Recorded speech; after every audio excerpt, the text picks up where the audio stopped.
Beberapa teman menganggap mengucapkan Natal boleh-boleh saja. Ketika diberitahu bahwasanya itu dilarang, mereka tetap berdalih bahwa itu boleh-boleh saja untuk menjaga hubungan dengan sama muslim. Bagaimana cara meyakinkan mereka bahwa hal ini dilarang dalam Islam, sementara saya sendiri memiliki keterbatasan dalam memberikan jawaban kepada teman-teman.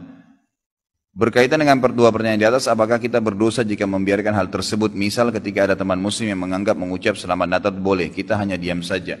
Tentu nggak boleh ya, itu harus ingkar mungkar. Orang-orang muslim yang mengatakan bahwasanya boleh saja mengucapkan selamat Natal, saya berani sumpah ikhwah, orang ini tidak punya ilmu agama dan imannya masih sangat tipis. Nggak bisa saudaraku, mengucapkan selamat Natal kepada orang Nasrani sama mengatakan selamat Allah punya anak. Bagaimana bisa Anda berani ya, mengatakan Allah punya anak? Itu kalimat yang sangat berat, ya kan gitu. Tidak boleh. Allah Subhanahu wa taala itu la syarikalah, tidak ada sekutu baginya. Lam yalid wa lam yulad, tidak beranak dan tidak diperanakkan. Dan Allah Subhanahu wa taala telah mengkafirkan orang-orang Nasrani dalam surah Al-Maidah, a'udzubillahi minasyaitonir rajim, laqad kafara alladziina qalu innallaha tsalitsu tsalatsa. Allah telah kafir orang-orang Nasrani yang mengatakan trinitas. Nggak boleh. Ngucapin selamat berarti selamat atas keyakinan kalian yang Allah sudah cap mereka kafir dengan itu.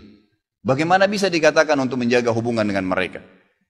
Kalau Anda menjaga hubungan dengan orang non-muslim, orang Nasrani dengan berteman, bertetangga, partner bisnis, kan gitu. Orang tua kita yang kafir kita silaturahim, tetap berbakti padanya. Kerabat-kerabat yang masih non-muslim kita silaturahim, jenguk kalau sakit, membantu orang miskin mereka. Boleh saja. Tidak ada yang larang dalam Islam itu. Tapi jangan sama sekali berhubungan dengan masalah keyakinan dan ibadah mereka. Nggak boleh memang dalam masalah ibadah.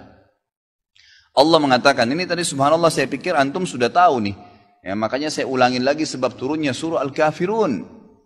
Al-Mughirah telah datang kepada Nabi SAW mengatakan, wahai Muhammad, Mekah kita bagi dua saja.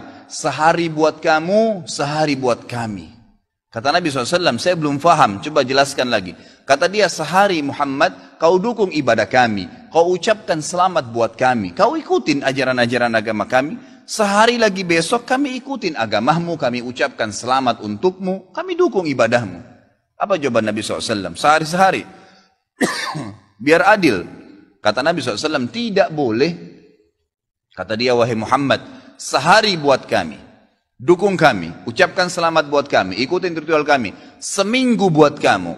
Kata Nabi SAW, tidak boleh. Muhammad, sehari buat kami, sebulan buat kamu. Tidak boleh. Sehari Muhammad buat kami, setahun buat kamu. Tidak boleh, kata Nabi SAW. Terakhir, hai Muhammad, sehari buat kami, seumur hidup buat kamu. Sehari kamu ikutin kami, dukung ritual kami, selamat buat kami. Kalau pakai akal sehat, kalau pakai akal manusia, bukan akal sehat, akal manusia saja secara biasa, kan gitu. Kita pikir, oh lebih baik sehari kita ikutin orang kafir, dukung saja, ucapin selamat sama dia, selesai. Seumur hidup akan masuk Islam. Apa jawaban Nabi SAW? Tidak boleh.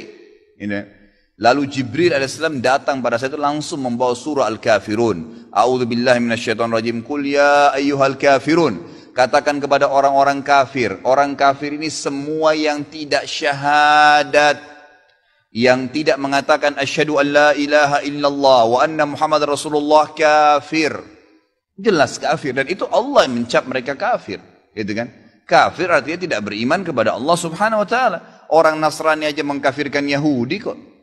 Kan itu. Yahudi mengkafirkan Nasrani, mengkafirkan Muslim. Kenapa orang Muslim nggak bisa mengkafirkan? Karena sementara kita jelas-jelas meyakini kenabian Musa, meyakini kenabian Isa alaihissalam.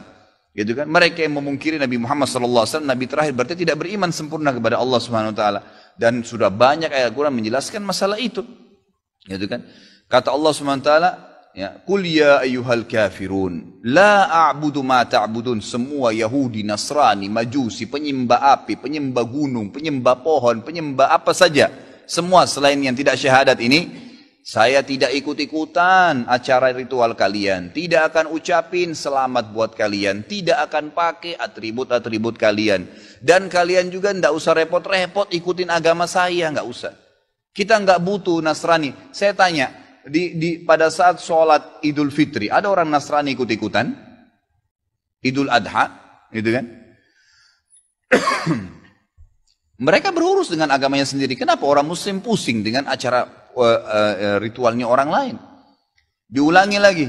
Ya, setelah dikatakan kalian tidak usah ikut-ikutan, saya tidak usah ikut-ikutan juga, diulangi lagi. Wala antum ma'budun ma'bud, wala na'abidum ma'abadtum, wala antum ma'budun. 2 kali diulangi.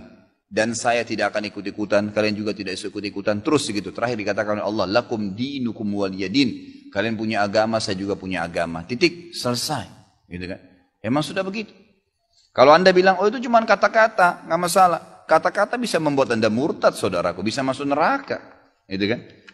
Sadarkah anda dengan satu kalimat, anda kalau mengatakan satu kalimat sekarang, semenit kemudian, kalau anda yakin dalam hati bisa masuk neraka kalau meninggal, kalau anda mengatakan saya murtad, memang dari hati mau keluar dari Islam, semenit kemudian dicabut ruhnya oleh malaikat maut, masuk neraka.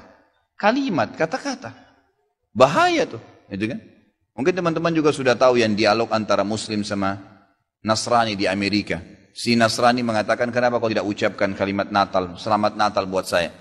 Kata si Muslim, ya kata si Nasrani, itu kan cuma kata-kata. Kata si Muslim, kenapa, apa kau sudah syahadat? Si Nasrani bilang, enggak. Kenapa kau enggak syahadat? Dia bilang, kalau saya syahadat, saya tinggalin agama saya. Kata si Muslim, itu kan juga cuma kata-kata. Sama, gitu kan? Jadi enggak boleh. Tapi hal-hal yang ditoleransikan dalam agama silahkan. Tadi saya bilang berteman, bertetangga, silahkan. Tapi jangan dukung masalah ibadahnya. Enggak boleh. Sampai pernah ditanya kepada Syekh Bimbas, apa hukumnya orang-orang, mohon maaf ini teman-teman kita, semoga Allah berikan hidayah yang belum tahu, yang menjadi security menjaga gereja misalnya, atau orang-orang yang menjadi tukang parkirnya karena lagi banyak mobil, halalkah pendapatannya? Bolehkah itu? Fatwa ulama tidak boleh. Karena ada hadis Nabi SAW yang berbunyi, kalau ahli kitab, khusus Yahudi dan Nasrani terutama, kalau mereka sedang beribadah di tempat ibadah mereka, jauhilah. Karena laknat Allah sedang turun. Hadis Nabi SAW. Kenapa nggak bisa cari rezeki di tempat lain? Subhanallah. Rezeki itu sudah dibagi oleh Allah SWT. Hati-hati saudaraku, gitu kan? Jadi orang yang mengatakan seperti ini karena tidak paham agama. Bagaimana bisa dia mengatakan Tuhan punya anak? Gitu kan? Jadi tidak boleh sama sekali ikhwah. Yang nggak boleh. Jadi kita harus tahu mana yang boleh dan mana yang tidak boleh. Dan anda wajib ingkar mungkar. Ingatkan apa yang saya sampaikan tadi. Kalau juga dia tidak mau dengar, selesai, gugur kewajiban.